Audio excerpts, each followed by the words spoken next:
You know who's second tier? Not your podcast. No, Zeke. All right, Dak Prescott. There were reports that he turned down a 5-year, $170 million contract from Dallas because he wanted at least $45 million in the 5th year.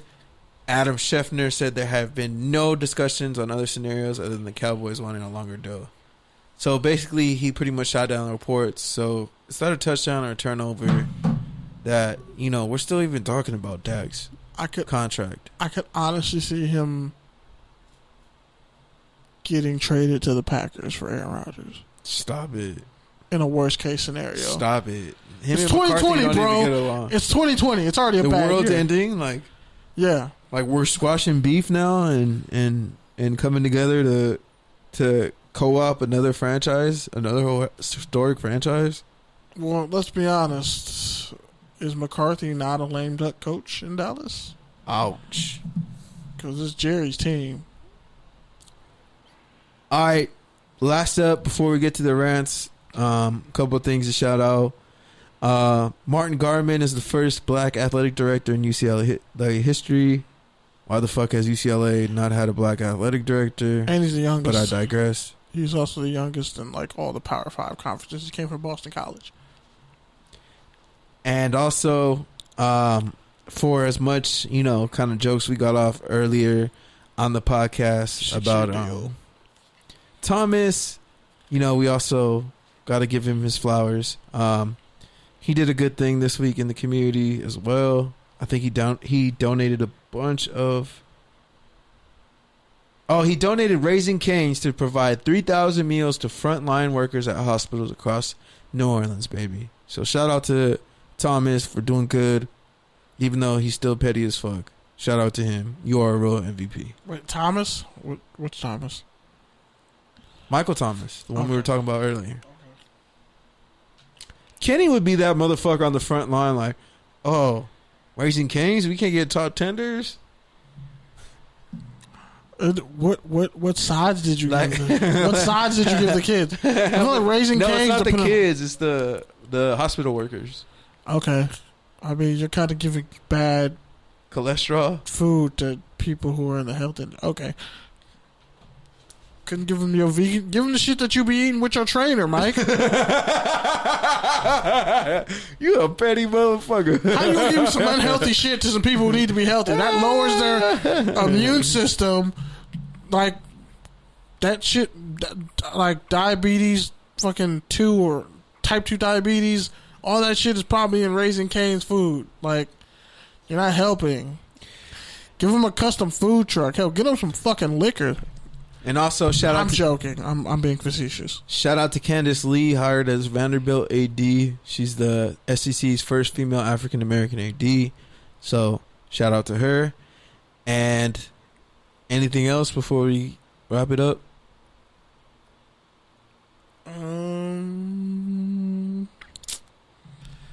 Let me see. Let me think about it. Is there anything else?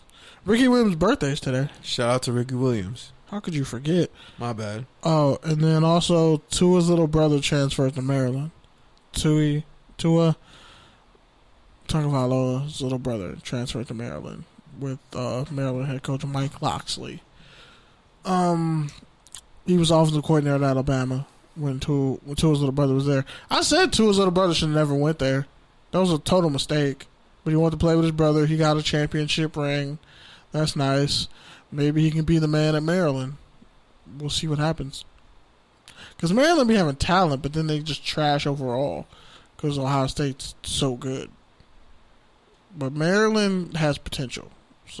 And so does his little brother. But we'll see. There's a lot of transfers going on in college football. Boston College got Ohio State running back. Like, Cat's still transferring. Whether there's going to be college football or not remains to be seen. All right, man. So let's close it out with the rats. With the rats? Rants. Okay. Go ahead. Oh, okay. Shout out to my mom. Her birthday was last week. Got her Happy birthday, Mama Berry. Got She got drunk off mimosas. I pretty much. What's up, man? I didn't finish the bottle out of respect because I saved something for her. But it was dope. And Mom, never again get chocolate cake with blue icing. That cake is trash. I love you, but that cake was trash. And she knew it was trash. She's like, damn. I was like, this is why you always go angel food cake with a dark frosting. You never go chocolate cake with alternative frosting because that could be shitty. You go if you go angel food cake with some yellow frosting is out there, but still you got the angel food cake. This is fat boy cake talk right now, but just so you know, chocolate cake is gross. I'm sorry, it just is. Chocolate cake is fucking gross. Just the same way that red velvet cake is just chocolate cake with red food coloring. Stop it. It is. It is. No, it's not. It is. Stop it. Yes, it is. Stop it. Yes, it. No, it's not. Totally fuck different. it is. It tastes way different. It's the same, bro. No, it's not. Your mind. The texture is not the same. Do I have to put on the Koofy hat? Do I have to be the fat boy? Hotep fat boy? You've never actually had a good red velvet cake. I've had excellent red velvet cake. And also the frosting. I've had the red velvet cake that almost made me pass out. And the frosting is also part of the red velvet cake experience. But if there's no frosting, get that little cream cheese filling, that shit is flame. That shit is flame, yes. But if you just have plain red velvet cake, it's chocolate cake with red food coloring. Who has red velvet cake with no there, frosting? Bro. It exists out there. Hey man, I've had all types of red velvet. I've had all. Anyways, up and down the spectrum. This is your time. Finish your shit. It is. I've had cake all up and down the spectrum. Clearly, I'm fat. I know what I'm talking about. By the way, I have a hot take. That Future album was trash, but not for the reasons you think. It had bangers on it, but I feel like this Future album Future finally came full circle and admitted, I'm a fucking scumbag. I freak these hoes who want to be freaked. Mind your goddamn business. I'll buy your bitch a bag and all her friends and she'll forget you exist. And she ain't gonna say shit. I could fuck her friend in front of her and punch her in the head and get away with it because I am the king of toxicity. And there's nothing you can do about it. So just let it go. And if you see me scoop a chick, she's not wife material. You need to get away from her. In fact, we can learn a lot from Future. He just tweeted out some shit. Don't treat an ugly girl pretty. That's a double entendre, bro. Not all ugly chicks are ugly. Not all pretty chicks are pretty. But you don't treat an ugly chick on the inside or the outside like a pretty chick. You just don't. It's toxic, but Future's laying out a blueprint. I'm just saying he is the Leonidas to the rest of us in the 300 sequel fucking everybody up. He's taking all the arrows. He's walking so we can run. That's all I'm saying. And I think it was the 4th or 5th song on there. That shit was fire. I don't really like the Roddy Ricch the remake, but you're stupid. Stop it. I gotta hear it again because I only listened to a couple songs once, and the other songs that I immediately fucked with, I listened to them 20 times. That's how I get with certain albums. But I think it was for Future, it was a throwaway. But the ultimate theme of the album is I'm a fucking asshole and I'm never gonna be a nice guy, but I never said I was one. And my lifestyle is my lifestyle. Stop trying to get me to be anything else, because I'm not disillusioned. You're disillusioned. I'm living in my future. You in my past. That's kind of a bar, but whatever. And lastly, wash your asses, man, because I already know y'all back at the beach. Y'all probably doing all types of fuck shit. I'm mad. I can't go to the gym. I can't, it's annoying to work out at home sometimes. I can't just go to the gym and just be or not the gym, but the beach, and just look at the water and breathe in the air because y'all fucking up out here.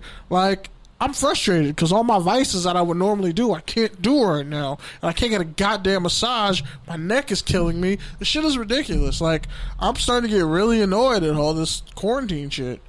Honestly, I can't wait till everything opens back up. And I'm going to get another haircut. But anyway, I'm done. 7 minutes and running. With that, one thing. I want Wendy's. We're going to Wendy's after this. Hope you know that. One thing on the future note that I will say is, I think really the first time listening to it, I felt kind of like what you were saying. I was like, oh, this is much more in the Evolve and Purple Rain category than anything else.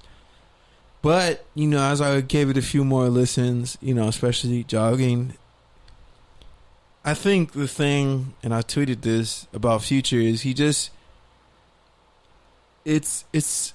sound is so raw and it's like all over the place, but it matches like the lyrics that he's saying, because he'll do some like jazzy like rock beat shit with some like distorted fucking auto-tune R&B like jingly shit. Like he does it all.